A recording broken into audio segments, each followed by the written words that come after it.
And now, from the CFTK-TV studios, this is Open Connection with your host, Robert Pictou. Welcome to Open Connection. I'm your host, Robert Pictou. Our show today comes to you from the traditional and unceded territory of the Tsimshian people. Kindergarten provides a foundation for understanding basic social skills, etiquette, and the importance of sharing, playing fairly, and cleaning up. Over 35 years ago, Robert Fulghum published All I Really Need to Know I Learned in Kindergarten. On today's Open Connection, economist Todd Hirsch shares how his grade 8 phys ed class shaped his world. Many years ago, in a very ordinary gymnasium, a bunch of ordinary 8th grade students were lining up to learn that day the game of basketball. And as this process went, the teacher of the class, or the coach, he assigned 2 boys to be captains of the teams. And all the boys were lined up. The 2 captains were selected, and you know how this goes. The captains of the teams have to alternate picking and making selections. The first kid is picked, the second kid, all the way down the line until there were only 2 kids remaining. And one of those kids was named Todd Hirsch. I was always last, or on a good day, second last to be picked in phys ed, particularly basketball, and there was a good reason for that. I was terrible at basketball. In fact, I was terrible at almost every sport in phys ed, and the captains were well aware of this. So I was always last or second last, and I apologize if this is triggering for some of you, although I know there's a lot of captains in this room. You guys were the first to be picked. But I used to think that, teachers shouldn't do this because it's so devastating to young kids. But as an adult, I've changed my mind on that a little bit. Because if I was going to be honest, looking back on it, as a kid being picked last or second last, for me, it was not so much devastating as it was enormously disappointing. The reason it wasn't devastating for me was this. I knew that phys ed class lasted 55 minutes. In 60 minutes, we're going to be back in math class, and I'm going to kick all your butts, because I was really good at math. I knew who I was as a kid.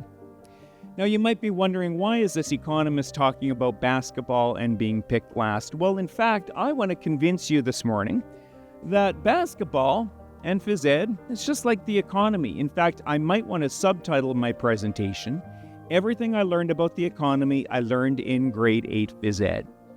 5 reasons why. Number 1, it's all about choices.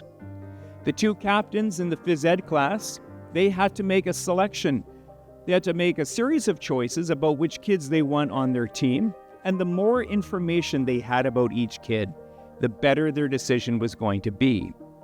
In the economy, it's all about choices. Sometimes we talk about the economy like it's a monolithic block, right? Like it's a big thing that sits there, and we'll talk about the economy moving forward, or maybe the economy slipping into recession.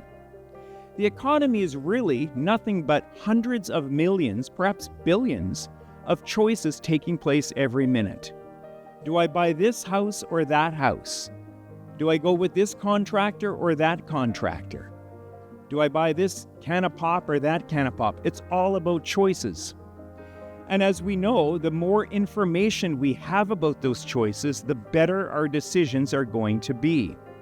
So that's the first similarity. It's all about choice. Number 2, it is efficient. I would defy any of you in basketball to come up with a better, faster way to get 2 evenly matched teams. This is why teachers do this. Very quickly, you get 2 teams of equivalent skill, and it makes for a good game of basketball. The economy is the same way. Our market-based capitalist system is very efficient at, in the language of economists, allocating scarce resources. That's sort of what the study of economics is all about, the supply and demand, the price determination. The economy, the capitalist system, is very efficient at allocating resources, but it can be cruel. Grade 8 phys ed doesn't care about your feelings at all. And the economy, too, doesn't care about the feelings of those who are perhaps most vulnerable, or maybe least able to fully participate in a capitalist system. And that is, of course, why in countries like Canada, We put in a lot of guardrails around that market-based capitalist economy. Guardrails by government, maybe community organizations, maybe faith organizations, even individual people, to ensure that the most vulnerable among us are not completely bowled over by that market capitalist system. So it is efficient, but it can be cruel. Open Connection will be right back after these messages. And now, from the CFTK-TV studios, this is Open Connection with your host, Robert Pictou. Thank you for staying with us. In 1935, the NFL club owners approved a plan devised by future Commissioner Bert Bell. The idea called for a draft whereby the weaker teams would have the first choice at top college prospects. The teams would draft in reverse order of their finish, with league champions from the previous season picking last. Let us return to the conversation as Todd shares his reaction when he was picked sooner in phys ed class. Number 3, relationships in grade 8 phys ed really matter. Actually, relationships in grade 8 really matter. It's all about the relationships and the friendships you have. Every now and then in grade 8 phys ed, I might not have been last or second last to be picked, depending on the aligning of the planets, or I don't really know why, but I might have been third round picked. It was quite startling, actually, if they called my name that early in the process.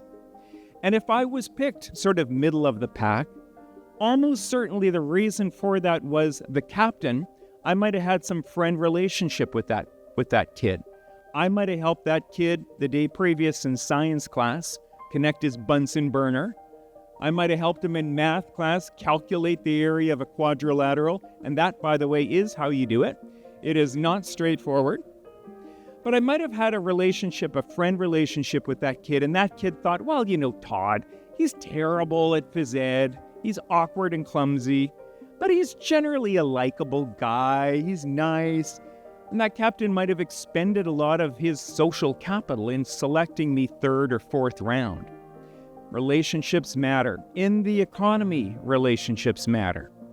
I think everyone here, the fact that you're all here in this room, I think is testimony to, the idea that you get this, how important relationships are in the economy. For businesses to have relationships, good relationships with their clients, good relationships with their team members, and even good relationships perhaps with their competitors. Relationships in grade 8 phys ed, relationships in the economy matter. Number 4, there is going to be disappointment. I think grade 8 is all about disappointment, but the idea that sometimes you might be last picked, or sometimes you're not going to always be the successful candidate. In grade 8 phys ed and in the economy, we need to understand that it's not always going to go our way. Hopefully it goes our way a lot of the time, but we have to prepare ourselves for that disappointment. Maybe particularly young people coming into the economy. That in fact, they might not always be the one that gets the job or gets the promotion. Your company might not always be the one that gets the supply offer. There is going to be disappointment, and we have to learn how to manage that. And finally, number 5, show up. In my phys ed class, there were 3 possible grades you could get. You could get an E for excellent. That was for the captains. That was for the kids who actually knew how to play basketball. They could complete a layup. I think that's what it is, the layup? Yeah. You guys know. Excellent was for the kids who actually knew what to do. You could get an F for fail. That's if you completely never showed up to class at all. Or in my case, you could get S, satisfactory. That is all I needed on my report card. All my other grades were good, but I needed to get S. And to get satisfactory in phys ed, all you needed to do was show up and put in some modicum of effort. You never even really needed to complete a layup, but you needed to show up and at least try.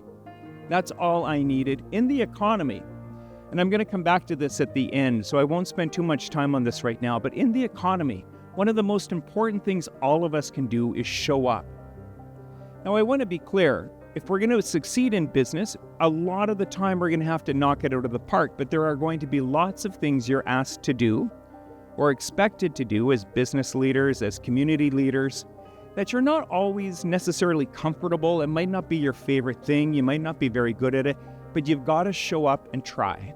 And that will go a long way in helping your business, helping your community. Just like in phys ed, sometimes all you need is satisfactory. But I'll come back to this in a while. So we're not here, of course, to talk about basketball. Now that I've convinced you that grade 8 phys ed is like the economy, let's talk about the global economy and some of the things that are happening. Because unless you've been living under a rock, you know there are a lot of wild things happening right now. Crazy things swirling around us that are creating a lot of uncertainty and a lot of unease. When we think about moving from one state to another, in economics, I want to borrow this concept from other disciplines, philosophy, sociology, certainly biology. But there's a process of understanding when you move from one state into another state. You move from one to a future state. There is an area in between that we would call the liminal space. You're in that awkward space in between. The old state has passed. The new state has not yet arrived. But we are in this liminal space. The liminal space can feel tense, can feel a bit fearful, unsettled, confusing, emotional, polarizing. Actually, it sounds like puberty. Everyone here in this room looks like you've gone through puberty. Puberty, to be honest, for a metaphor, it's probably the best example of the liminal space. Your childhood has passed. You are not quite yet an adult, but you're in the stage in between. And those adjectives kind of sum up sometimes what, I don't know if any of you have teenagers, but you might remember what it's like being a teenager. There's a lot of unsettled feelings going on. Open Connection will be right back after these messages. And now, from the CFTK-TV studios, this is Open Connection with your host, Robert Pictou. Welcome back to Open Connection. The global economy after World War II experienced a significant growth and transformation. This period, often called the post-war economic boom or the golden age of capitalism, saw sustained economic expansion, high employment, and a shift towards consumerism. Let us return to the conversation with Todd. The latter half of the 20th century, roughly the end of the Second World War, to roughly the turn of the millennium, maybe a little bit into the early 2000s. That roughly 60-year period of time was marked by a lot of really interesting things. It was a time of globalization. Trade barriers were coming down all over the world. Countries were forming trade pacts with each other. Neoliberalism, this idea that let's allow more liberal flow of goods, services, and people across national boundaries, trade agreements. This was lifting millions, almost billions of people out of poverty. Poverty was almost eliminated in the second half of the 20th century. A lot of that is because of the prosperity that was brought to many nations because of globalization. U.S. hegemony. The U.S. ruled the roost. Especially after the collapse of communism, seemed like democracy and capitalism won out. And by the 90s, it was this golden decade of, the Russians were now playing nicely. They were a member of the G8. The communist regime had collapsed and there was no longer this common enemy to be fearful of. Many of you might remember the 70s and 80s and the Cold War. But by the 90s, it was really this kind of golden age. I don't know why everyone was so angry in the 90s. Do you guys remember the 90s and grunge music? Everyone was so mad.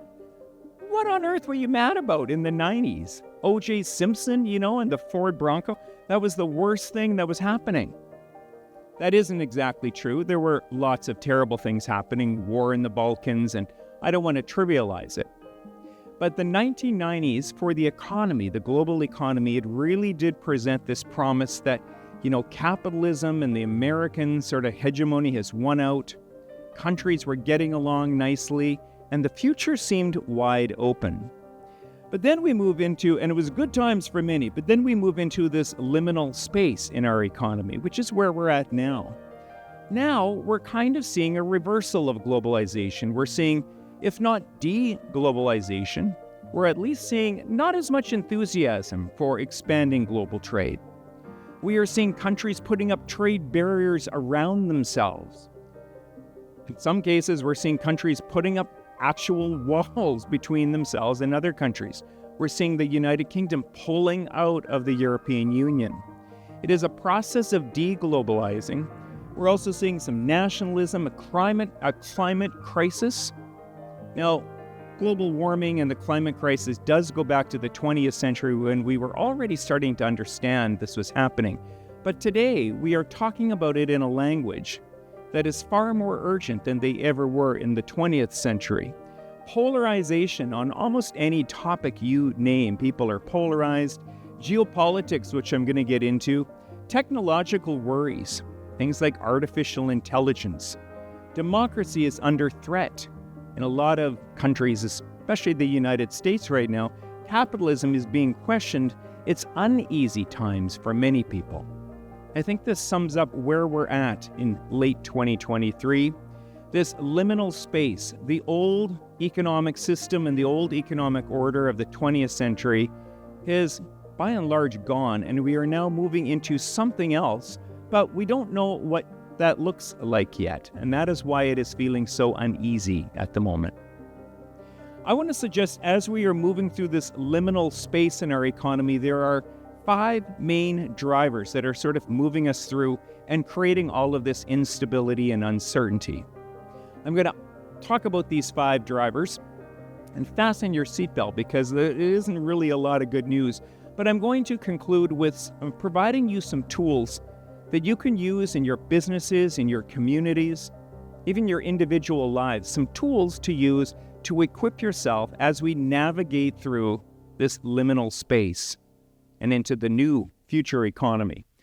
Driver number 1, let's talk about geopolitics. Wow, there is a lot going on at the moment.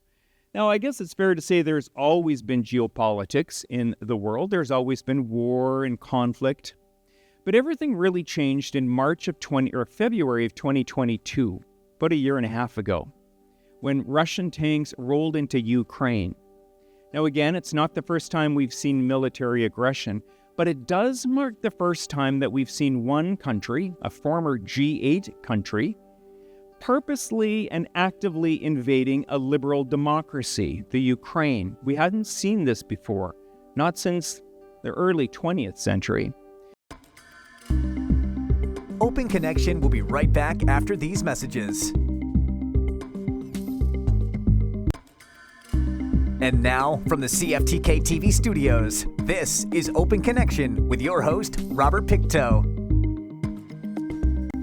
Founded in 1975, initially as a group of 6, later expanded to include Canada, the G7 nations are an informal grouping of 7 of the world's largest developed economies formed in response to the first oil shock and the collapse of the Bretton Woods system.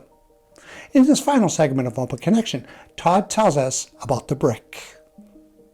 We all know the G7 group of countries, the United States, Canada, the United Kingdom, Japan, Germany, and Italy. Japan, Germany, France, and Italy. I almost forgot the French. Nice group of countries. No, it's quite interesting, actually. In 1945, I don't think anyone would have thought Germany and Japan would be part of this little club of friendly countries around the world. But generally speaking, this group of countries, as I mentioned, we kicked Russia out in 2014 when they invaded Crimea. But this group of countries generally shares a lot in common. Sort of a commitment to democracy, to human rights, a judicial system, fair treatment of its citizens, generally values that we all share. But competing with the G7, we have what we call the BRICS countries: China, India, Brazil, Russia, and South Africa. Now, it's really interesting because the BRICS was actually the acronym was first of all just BRIC, was Brazil, Russia, India, and China. That term was actually coined about 20 years ago, and it comes out of the investment world. Investment advisors and people in finance came up with this acronym to describe a set of emerging economies that offered perhaps some interesting and lucrative investment opportunities. Because Brazil, Russia, India, and China were now opening up to the world.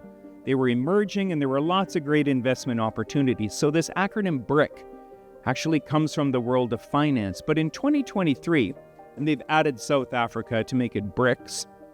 But a really interesting thing happened in August of 2023, and that is they added a bunch of friends to the BRICS group of countries: the United Arab Emirates, Iran, Ethiopia, Argentina, Saudi Arabia, and Egypt. Now have a look at that 11-group club of countries. There's only a couple that would even pay reference to being democracies. There's only a few that would really uphold human rights and human values. And a lot of the values and principles of these countries stand in stark contrast to the G7 group of countries. Now, I want to be very, very clear on this. I am not referring at all to the people who live in those countries. This is not about ethnicity. It is about the governments of some of these countries that, again, their values and priorities as governments are in stark contrast to the governments of the G7 group of countries. Now, this BRICS Plus group of countries, the 11, it is not a political organization, it's not a trade organization, it's generally what we would call a club of people. Now, as you know, as the saying goes, you can judge somebody by the company they keep. It's interesting to see how countries around the world are lining up with the G7 or the BRICS. And of course, we know that it's really about the two captains on the team. This is really all about the United States and China. When we talk about the G7, no one's really too interested in what Italy has to say about something, or even Canada. It's the United States. In the BRICS group of countries, again, it's not Argentina or Egypt. People are super interested in it is China. And the United States and China, as these two captains in 2023, they are sort of leading the social and political and economic outcomes of the G7 and the BRICS group of countries. And of course, there's been a lot of tension between the US and China. Tension around Taiwan, tension around trade. All of these things are leading to some conflict. And what we are seeing potentially is a bifurcation. I love that word. We are bifurcating. We are splitting kind of into two separate economic and political spheres of influence. One around the G7 and one around the BRICS, led by China. Now, you might be tempted to think at this point, well, come on, the United States is still by far the largest, most powerful economy on the planet, and that is true. China is still only roughly half the size. But take a look at this. As a team, the G7 group of countries is about 27% of global GDP. The BRICS Plus is about 30%. It's larger and is growing more quickly. And if that difference isn't stark enough for you, have a look at this. The G7, about 10% of the global population. The BRICS Plus, almost half. And again, it is growing more quickly. You can kind of see where this is all going. Now again, not a geopolitical expert. I can't really make any predictions on how this is all going to play out. Thank you for joining us for this episode of Open Connection. The greatest distance in the existence of man is not from here to there, but the connection from his mind and heart. If we can conquer that distance, we can soar like an eagle and realize our immensity within. I'm Robert Pictou.